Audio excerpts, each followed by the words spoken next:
expert speakers, panelists, and the moderators, the days and dear guests who have been part of this session. Let me focus only on one area, that is sports, for which I have been here. And I am holding charge, myself, Dr. Ajay Gowde, I am holding charge of the sports as well as SLE. When I talk about sports and I look at the state of Goa, and if you compare other parts of the country, I think Goa state has better infrastructure in terms of its accessibility, although it may not be 100% at all places. But wherever the new complexes have come up, wherever the new buildings have come up, the inclusiveness, the accessibility for the special kids and special players, otherwise also has been taken care of. Wherever it has been old buildings, we are trying to ensure that they are being supported with required support. Just 2 days back, I was at Ponda where blind cricket being played.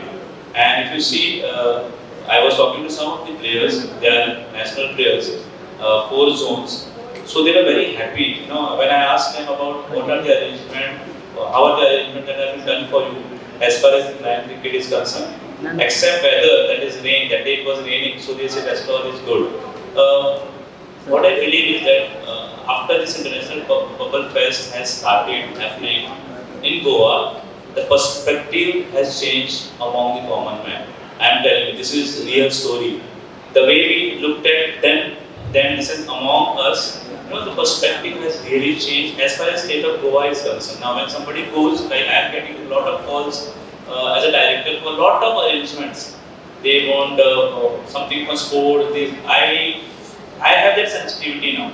Whenever something is asked for something wheelchair cricket is there or some other sports are there, I think we need to be sensitized first. Rather to we want to change the system, we want to change the policies, but common man need to be sensitized first how we should be looking at such things. If we are not sensitized, then infrastructure will be created that is non-human being power. If I have a non-living building, this building, but the man who is standing there, if he is not sensitized towards their approach, I think that will not have a much impact on the way we look at this inclusiveness.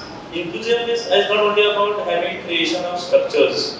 Like somebody says rank is not there. We create ranks. Tomorrow I create ranks. But change in the mindset need to be changed. That is the crux of how you deal with the course of action. Buses, you travel, the platform which we go around. If I have no perspective from that point of view, I think you create thousands of infrastructure that will take care of one component, which is okay. Their what I would say is that their feasibility, their comfort, as far as going there, but mindset has to also change, and that is happening I think over a period of time. Last Pulpa Fest, this is also happening. A lot of kids in school who are not aware about, like that day I saw Purple, in the name of Purple Fest we have flag cricket. School children have come to watch them playing. This itself is passing a message of 2 things. One is that, I'll tell you what I felt when I saw them myself when I was watching them playing. We cry over a lot of things which are not there for us, despite of having everything. But when we look at them, that becomes inspiration. So we learn from them.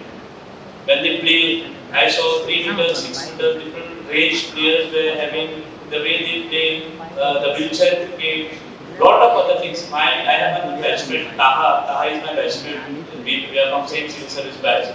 So Taha is my batchmate. I am telling you, when we were training, the way we handled him, the way I just missed out to meet him. So we belong to the same batch. When we were training, we were in Pune.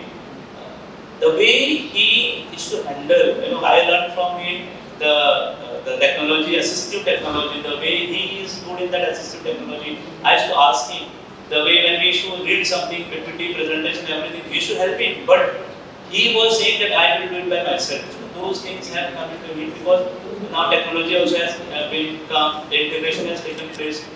I believe being the director sports or otherwise, there is still more need to be done, and I think in coming days it will be done. We are trying our level best to include them and make it inclusive. Let me tell you something today.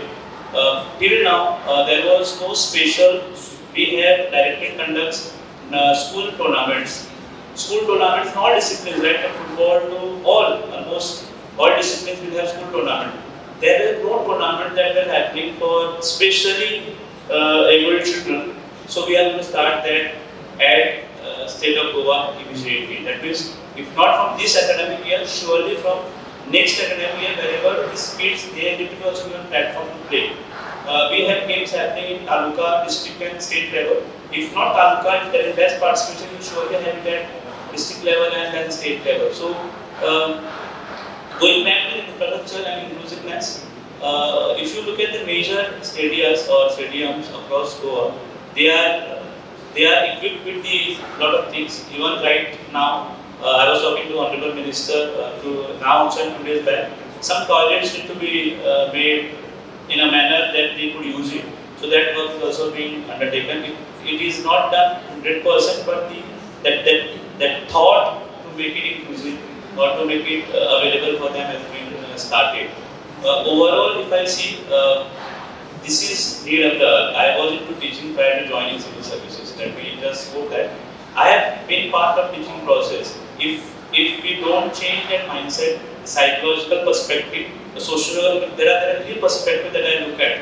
One is philosophical perspective. We believe this is that, this is that, this is being said like this. That is philosophical perspective. Then we have psychological perspective and then sociological perspective. I believe unless and until these three perspectives, sociological, psychological and philosophical perspective are put into one bottle and they are not mixed together, then things will not work out. I may be very well with a psychological perspective, but then sociology. Society need to also understand this. Philosophy, I may have different philosophy towards a particular thing. So there need to be integration of these three thoughts, philosophical, psychological and societal thought. Then only I think we can have more inclusivity. Otherwise, many people they will complain, this is not that, that is not that. Yes. Now we are being sensitized. It should have been done much prior, but we say that it is not late to start something. Surely in coming days, as far as sports is concerned, we'll have inclusive sports, we'll have proper facilities. Now, Goa, if you look at right from Ancon to Vietnam, we are trying to equip most of these areas with facilities that can help them to play otherwise. So, I won't take much time, but anytime state government of Goa, even International Purple Fest, we are part of it. We have been actually looking at the sports component that is there in this International Purple Fest, and we have been supporting the entire athletes that have come across, across the state of Goa. I sometimes talk at personal level with some of the athletes. I go for playing badminton. So that time I meet some of the athletes, I talk to them. I try to find out what are the problems they encounter. So I think unless until there is a communication that happens between both of us, things are not sorted. These are the channels, these are the mediums through which we come, meet, deliberate, and we go ahead with the what is that called a solution-oriented model. There will be problems. I look at things in a positive approach. If there is a problem, there is a solution. What we need to do is a bridge. A problem need to be looked at from that perspective. Problem which is that in one stadium may not be a problem in another stadium in terms of sports. So some sensitivity has to come at school level. See, I will tell you, Goa being more in terms of literacy and otherwise, we are much better. After Kerala, we have the understanding of literacy and otherwise. I think this sensitivity has to start right from classroom, and that will bring that inclusiveness. There was something called as classes. We should have a class which is inclusive classroom. Teachers need to be equipped with the same. You cannot look at that as a burden. The moment I look at that as a burden to teach that child, that itself defeats the inclusiveness concept.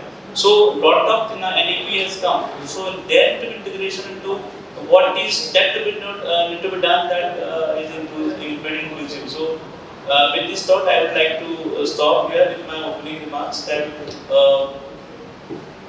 sports makes them feel that we are also far equal to others, and it is my duty and state government's duty rather to ensure that they are given all facilities to ensure that they are not lagging behind anywhere. And I am sure on part of Honorable Chief Minister, Dr. Pramod Sawant sir, now present Sports Minister, we all have been working on different areas. So to make sure that problems are, if not 100%, there is a positive approach towards providing that inclusive behavior and atmosphere among the state of Goa, in the state of Goa.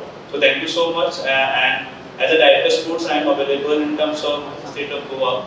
We are available for you for any kind of deliberation and discussions in terms of making sports Goa as inclusive state. Thank you so much. This is 50 across the country.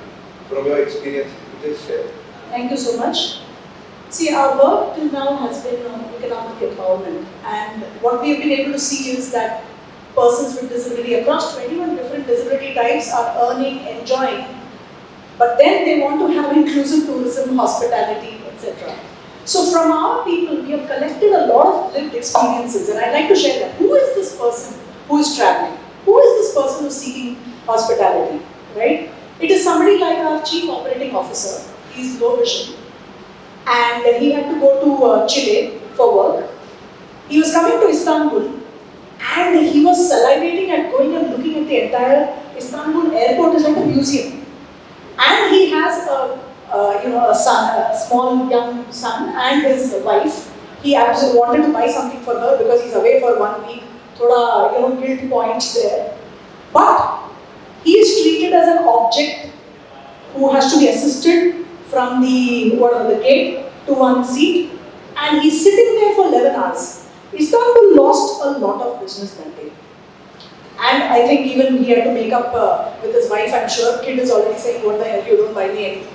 Right? That's who we are catering to, right? There is a gentleman who is the CHRO of a very large telecom company.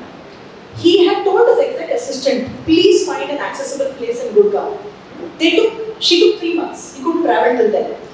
When he started traveling to that accessible hotel, because he has the power, he made sure all his people in his, in his organization now uses that hotel. You're catering to that person. You're also catering to somebody who is from a very lower social economic background, who has to travel by a bus or a train, or is doing para sports and has to go from one location to another. So we have one of our employees who is a spinal cord injured person. This guy, boss, sir, you should know this, he is playing para rugby. I didn't even know wheelchair rugby exists. Rugby is a damn difficult sport, and we just watched his match. It's crazy, they're dashing with the wheelchair, all these things. So I tell him, how the hell do you go to a small railway station which has no accessibility?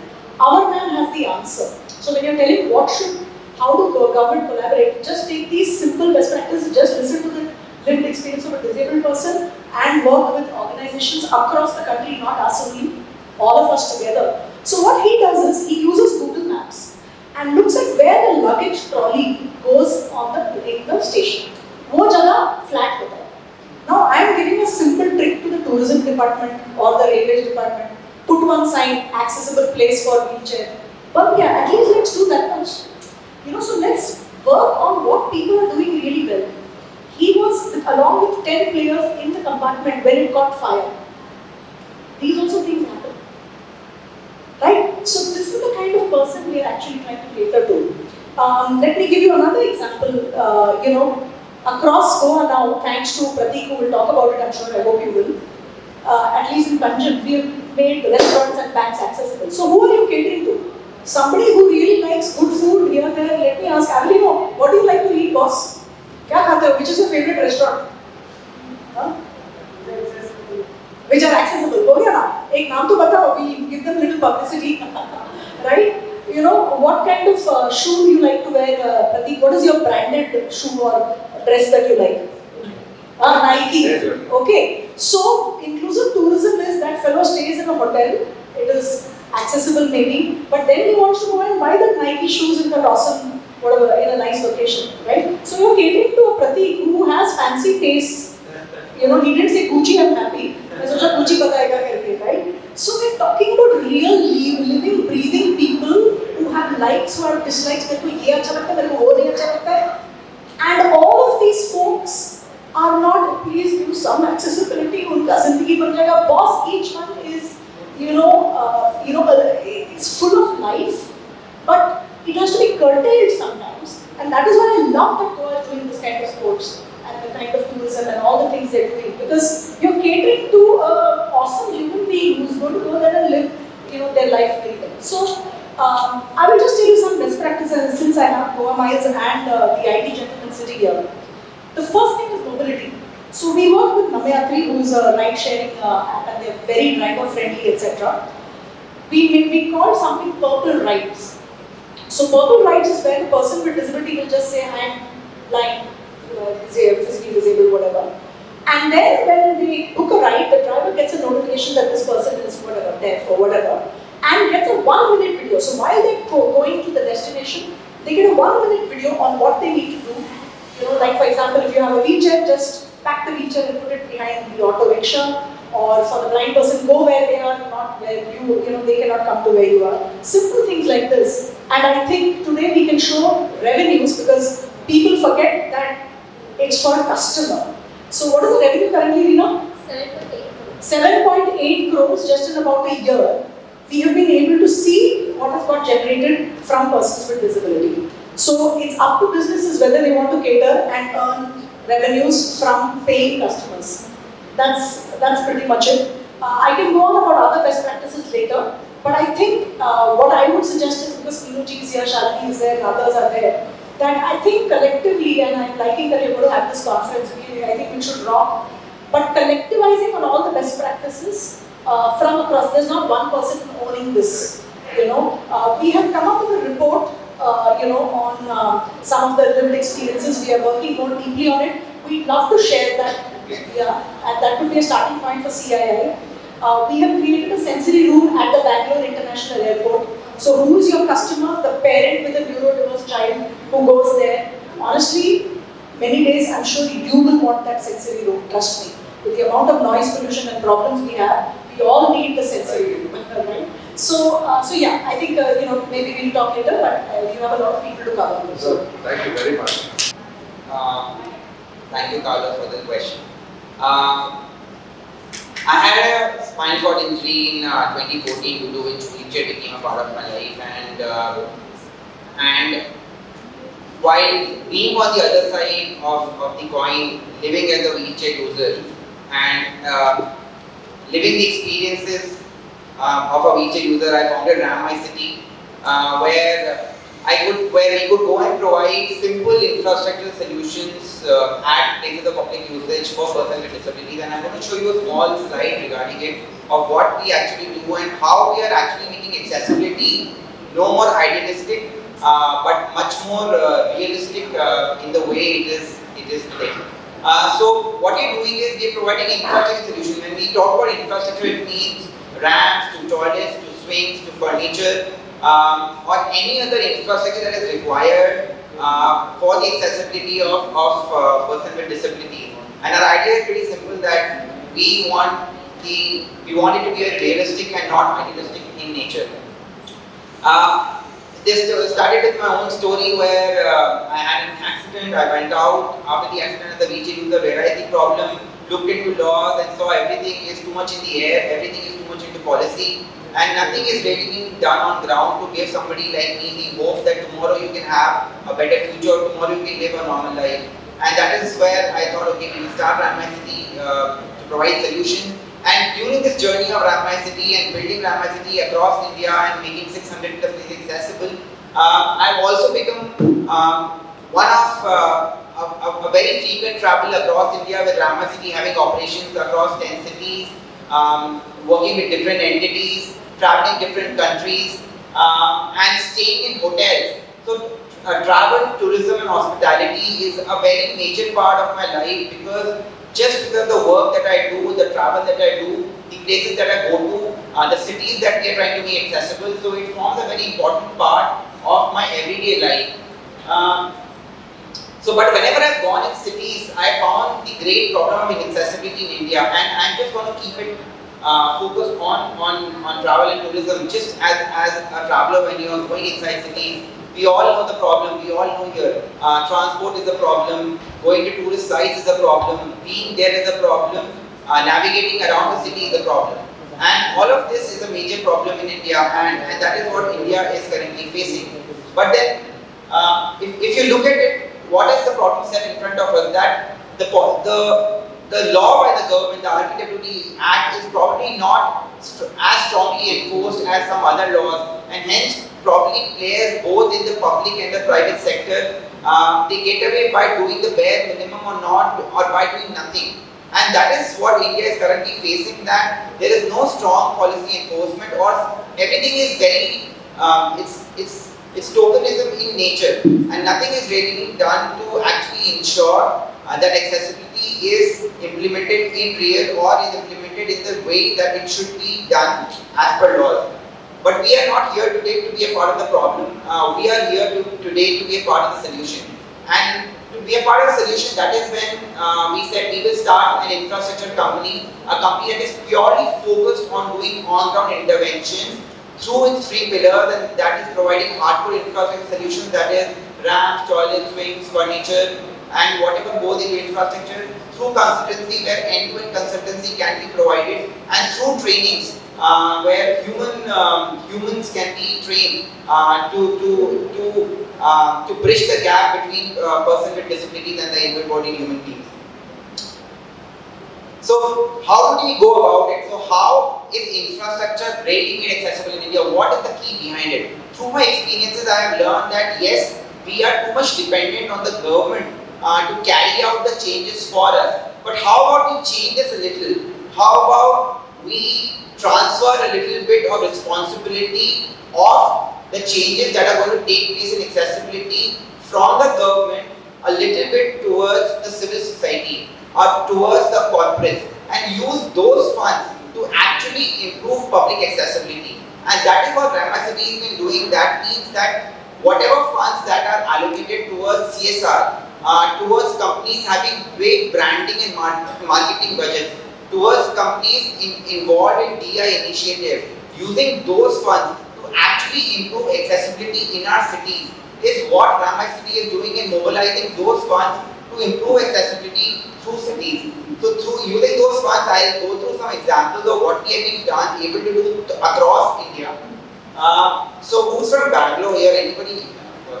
We are all from Bangalore. So how has accessibility at tourist spots or at places where there is huge footfall, how has that increased across cities? So which is the most famous street in Bangalore? Church Street. The Church Street is also one of the most feature-friendly streets of India, made possible by Ramai City, putting ramps at 10 locations, giving access to 30 locations across, making it one of the most feature-friendly streets of India. People with visual impairment here right now on your screen is an image of Church Street, where different establishments, restaurants, malls, banks, ATMs, you name it, it is accessible on Church Street. What is that also led to is collaboration with elected representatives to government to come forward and take part in making cities more accessible. What we have done is we have gone to the government and we said, hey government, we want you to be partners in this. I know if you go to the whole, who will fund this, how will the tender go out, and who will be the L1, and how will the money come into this project, this is going to take a huge time. So how about I take away this from you, and how about you come and establish a public-private collaboration with us, where the permissions are given by the government, the money is given by the corporate, and then Ramai City becomes the implementation partner. How about we establish this partnership and go about a business? And the government has been very happy about it. Say, yeah, that's a great idea. How about who have you got on board? And we said, here, we made Lal Bagh accessible by collaborating with corporates, and we see Lal Bagh is one of the most visited gardens in Bangalore, where we established an accessible toilet, where we established navigation paths throughout Lal Bagh. This was done in collaboration with the Australian Embassy. And so this kind of partnership is what we looked at. We also looked at tourist places in Bangalore, where was places of worship, where 5 temples across Bangalore were made accessible, where you can talk about Basangudi Bull Temple, or you can talk about the Shiva Temple in Jayanagar, and many other temples throughout Bangalore, where a person with disabilities, right from parking to entrances to the whole navigation inside temples, are made accessible. This is the purple map, which we call purple is the color of inclusion, where if you go as a person with disabilities, if you want to search on Google what is the closest popular restaurant near me, what is the closest accessible park near me, you will probably see results which are made accessible by Bangalore City. Now coming to Delhi NCR, a lot of people and tourists go to malls and they want to spend their time visiting and shopping and eating at popular places. Cyber Hub, if you might know, is one of the most prominent places in Gurgaon, made accessible with collaboration with DLF Foundation. All the 75 restaurants in Cyber Hub has ramps, and people can who are going visiting Cyber Hub can go. If you love eating chaat pakodi in Delhi, in Gurgaon, you can go to the most famous market there, DLF Garedia Market. Coming to Goa, and as Shanti ma'am was just saying, we picked up this initiative last year, 2024, where we wanted to make Goa more accessible for persons with disabilities. And in collaboration with our funding partner being Enable India, in collaboration with State Commissioner for Persons with Disabilities, Guru Pavaskar sir and Taha Adik sir, we picked up the 18 June Road, where all the restaurants on 18 June Road are now accessible for persons with disabilities. Thank you, Carlos, for the question. Not just in Panjim, Goa. You go to any airport in this country, or any railway station, or any metro station, and you will see the tactile flooring suddenly getting lost. Where, gets into a tree, so the blind man will barge into the tree, or actually the CRPF coming onto the tactile tiles and just covering it all up. And when you go and ask them, why are you sitting here and why have you covered the tactile tile? One, they don't know what is this tile for. They just don't know at all, and they thought this was for designing. I have had so many such confrontations. So I think it's very important to start the awareness from the grassroots, from the builders of the vicinities, so that we don't have to do all this patchwork later on, And patchwork later on also is not easy. I mean, you are building a pavement, you can make the tactile flooring alongside. But what happens to like lakhs and crores of pavements which are already made? Do we undo all those? Or do we bring some kind of a solution to make it, user-friendly? In many countries, there are tiles that are pasted on the already made pavements and floors. But in India, to get access to those is also not very easy. There are hardly one or two vendors who really do those. So I think Goa government anyway has taken amazing initiatives to make the Purple Fest totally, a candid symbol and signature for itself, to bring an international wavelength somewhere. So how about making your own websites? I mean, Goa Tourism website. Also not accessible, I'm talking about. It talks about accommodations, right? It can, then in accommodations, maybe you can start providing stars to the hotels or something. Star system where the accessible hotels will get certain stars, and the others don't. Simply. You'll be amazed to see the kind of business that you get, because we all know that the ramps are not only used by the wheelchair users. All over the world, the ramps are used by all of us with our luggages, with the old people moving around. You'll be surprised to see how many people want the accessible hotels. Coming to the usage by the blind people, we are opening the 5th blind bake cafe now in a big corporate in Chennai. And we told them that you will require to have tactile flooring, up to the kitchen at least, so that the blind people the chefs can at least come easily on their own from the entrance. Same problems, they could not procure any, they did not know where to go. And after when they had it, they didn't know how to lay it down. So I think the guidelines have to be easily available. They all started looking at guidelines which were not really self-explanatory. And I remember when we went there for a media coverage, everybody coming in asked us, what are these? Why are they here? The media people, when we told them tactile flooring, they said we always thought it's on railway stations for some design. So nobody really knew that this is how the blind people can walk. And so much to the extent that when the corporates start looking for some kind of help on site, on websites, they told us the blind people are not supposed to walk on these.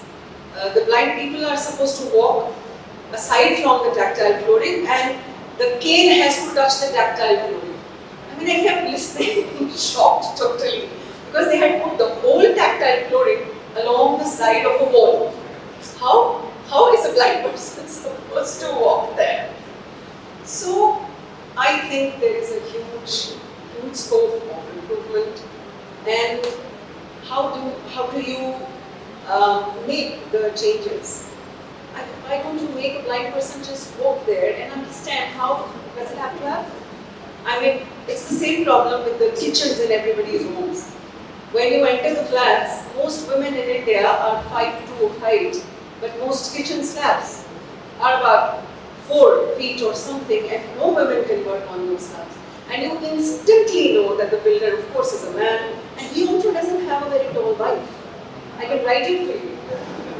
But because he is giving the briefing to the carpenter, the cupboard goes like that high, where nobody can reach. And all the kitchens have to be redone. It's the same thing with all infrastructure. I can see so many heads nodding because I guess you have problems in your kitchen. So it's the same issue, I think. Why don't you make a blind person just walk there and tell you what needs to be done? How the tactile flooring has to go, how the rail signage has to go, totally at an arm's length and not really at a high length. And also I feel that the builders in every city, the contractors, are the first people to start making aware how to make the ramps. I'm sure Prateek knows, most ASI monuments have the ramps going like, look at gradient when everybody will follow. And the tactile flooring, as I said, it just either you just walk, there is no stop, and then there is a stop and you don't walk anywhere. How many people in this hall would know what is the tactile sign of stop and what is the tactile sign of walk? I don't think even 20%. So I think it really requires first the government to of course become aware, and second, all the builders and contractors and architects in the country. Thank you very much. To do anything that you would want to do. And it's a tendency right from childhood to until we get older, if you are given a freedom, you are included. What is that you get? And I really thought about it, it's an happiness. It's a feeling of inclusion that we will get when we are included. Obviously, I'm coming from a background where I've spent around 15 plus years into a digital accessibility. And when we talk about tourism, when we talk about hospitality, when we talk about sports, the first thing what we do is we open a mobile, we start searching for hotels, we start searching for a sports area where we want to book something. And that's where nowadays I see it is starting upon, where you need to ensure that your things are accessible, your softwares are accessible, your digital platforms are accessible. I've seen the experiences of Make My Trip, they're announcing that they've done a lot of things, but then voice assistants getting added to their platform, but then the basics are not right. And I always say that obviously everyone is bringing a lot of value to the table on the panel today, but I always go to make things basics right. And when I think about it, what is the first thing? Everyone has spoken about it, the mindset part. Are we inclusive? Is my mindset included. I mean, it's more about the tendency that we carry as Indians. When we look at someone who is disabled walking nearby, do we really have a thought to help, or we just tend to ignore? And that is something that needs to be fixed at the start. Second thing, obviously, is the awareness. We talk about the awareness. We have done a lot of training sessions. We have ensured that the staff is knowing what needs to be done when someone disabled comes to a hotel. But it's the same thing that we tend to break a signal when there is no policeman there. And that is something I would specifically want to change. And that's one thing which is a mandate. Realize Supreme Court drawing a circular for SEBI and giving a timeline by June 2026. All your affiliates needs to be accessibility compliant. And now see how these guys are running behind the accessibility companies to get their things certified and compliant. And that's something is important for me when it comes to the solutioning part. Obviously, technology is going to come and help you. But are we making right use of it? To make the right use of it, obviously the mindset part is important. Awareness is important. And the first and foremost thing which I would possibly vouch for it is the mandate. Because in India, without mandate, I don't see things will move in the right direction, in a faster direction. And then there are a lot of solutions that we can always talk about, getting into the inclusive marketing, getting into a lot of things that we really want to do it. But obviously, I mean, accessibility for me is just not a tick box now. It's a privilege, it's a commitment to inclusive tourism ecosystem, accessible sports, infrastructure, barrier-free digital platforms, and together I'm sure with all the work that we are doing, India can be a global leader in inclusive travel, tourism, sports, and across. Thank you. Thank you very much for this question. It's an honor to be here, and thank you CIF for organizing this consultative roundtable. For this, I'll tell you a story. Back in 2019, when our company was 5 years young, we had around 60 Codemasters, don't call them employees, we call them Codemasters, so 60 Codemasters working with us, and we were shifting to a new place. Now over there, first we were on the same floor, but in the new place we had two separate floors over there. And being in fintech and due to the security, we needed it to be internally connected. And we were planning everything, and it was just few of us who were planning that time. And one person asked, okay, that at the moment the whole staff is young, but what if tomorrow one of our female Codemasters gets pregnant? What are we going to do then? That was a first point, or that was the start where we started thinking about it. So then we said that okay, so if this is the case, that we need to make these provisions over there.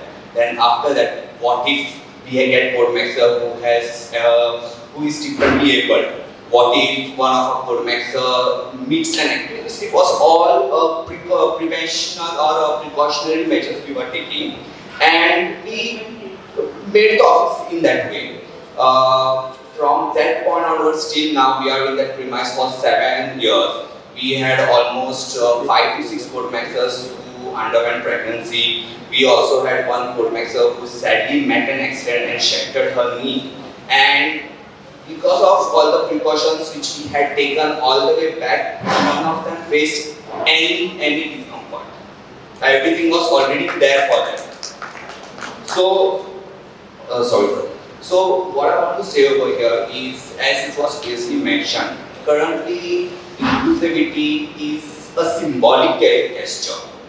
It is not supposed to be symbolic, it's supposed to be mandatory. It's supposed to be a basic requirement. If you don't meet that requirement, you are not, if it's a software. So for software, there is something called WCAG standard. If your software is not meeting that standard, which is specifically designed for accessibility, you are not supposed to deploy that software.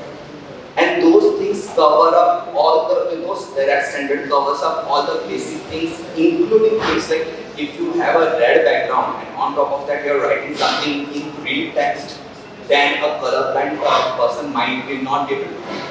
So the standard has all the things over there that has to be followed.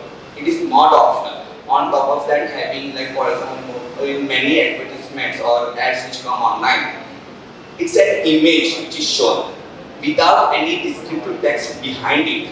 So the accessibility readers of Android or iPhone are not able to read the text. So all these things which are there has to be followed by default. And there's one more thing. Now, around 3 years ago, I was part of a Goa Road Safety Forum. Over there, we were at night. We were checking out the heavy vehicle traffic, and you must have noticed that in India, for some weird reason, all the trucks they like to drive in a high-speed lane, and they do not go to the slow speed lane, and which is a very dangerous thing because they are overtaken from the left-hand side. So we stopped one truck driver and we asked him that you are coming all the way from Beijing to Margao. Why are you in a high-speed lane? Okay. He's like, sir, हमको सिखाया गया है कि truck high speed में चलाते हैं. They are not aware that a truck is not supposed to occupy that lane. Okay. So similarly, over here to make it mandatory, there has to be a control. Like if your building is not accessibility friendly, don't give occupancy certificate. If your restaurant is not accessibility friendly, don't give food license. Unless some kind of measure like this come into picture, the things will take a lot of time to change. And I hope this consultative round table will present something to the government where My name is Sarthak. I'm from KPMG India. My question is, a lot of times we see infrastructure put in place. So, for example, I live in work in Delhi. There is an aerobase market right next to us. It has all these wonderful ramps that are there for wheelchairs, but they're only used by motorbikes. And to a point where it's kind of unusable by persons who actually need to use those ramps. So my question is, and there was the commissioner also mentioned that they put the boardwalk in, but it got destroyed or got damaged. So how do you ensure that once this infra has been put into place, it stays usable and it stays for the purpose that it was actually intended, not misused? Like who has the responsibility there? How do we ensure that that gap has been taken care of? It's a very good point. I think this whole, accessibility drive gets marked basically by two major aspects. I feel there is not enough awareness that is there amongst common people. If that awareness is created, I'm sure each one of us, if we are talking about our own civic sense, if we are told why the ramp exists, we will not park in front of it. We will not, sort of damage it. But damage is also there because it's overused. And in case of that, there has to be certain amount of maintenance. Nothing in this world is maintenance proof. Even the building that we stay in, the hall that we stay in, the only thing that makes a difference is awareness. And the most important thing, I have worked 25 years in the field of accessibility. I have gathered this knowledge that accessibility is not a 2% issue. It is not a disability issue. It has to be out of the confines of disability. Disability makes it very, very obvious that they need it, but it is needed by every human being on this planet Earth. Because human beings are very vulnerable. We have wars, we have natural calamities, we have invisible disabilities that look like regular people, but we kind of judge them and don't allow their differences to help them blossom and exist in life, coexist. Everybody wants to be included, even the elderly. We feel that the elderly needs to be blessed with accessibility, but quite frankly not. They have worked all their life, they have paid taxes, they've been good citizens, and contributed to future citizens of their countries. So it's extremely important that we bring in accessibility with a focus for 100% population. It's not right here in the panel itself. You have gentlemen say how everybody benefited. Even in archaeological sites, when we created the Qutub Minar example that Shanti has just so nicely referred to, even out there, those ramps led to the conservation of those archaeological sites.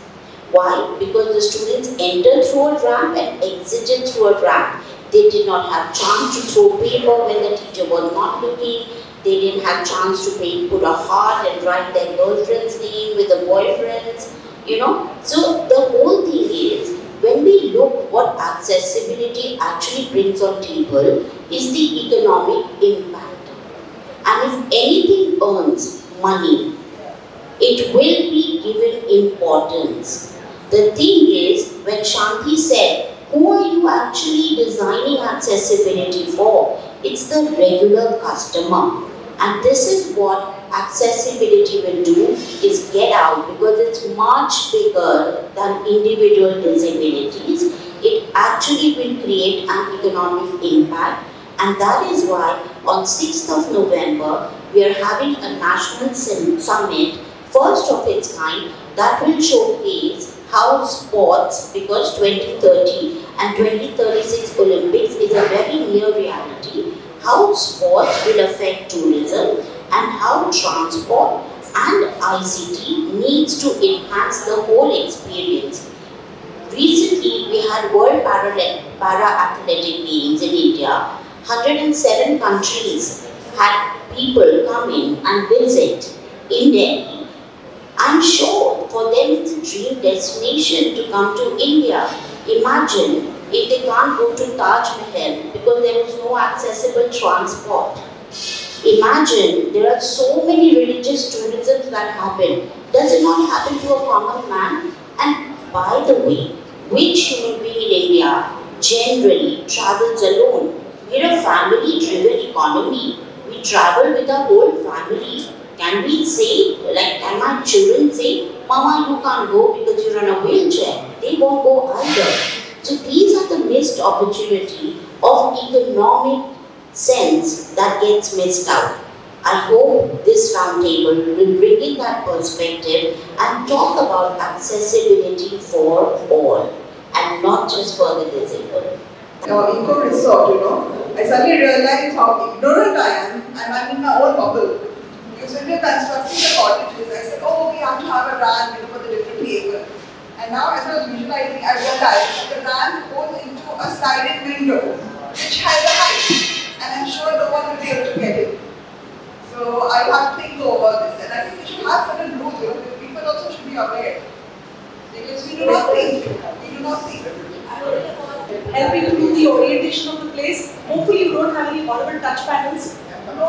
Things which can touch and feel. Sabke liye acha hai. Like how we were talking about immersive design. So just come, offline we talk about it with all of us, and maybe you should visit the November. You must come for that conference and spread the word here. But very small things. +1 करने को बहुत मुश्किल नहीं है. छोटे चीज से वो start.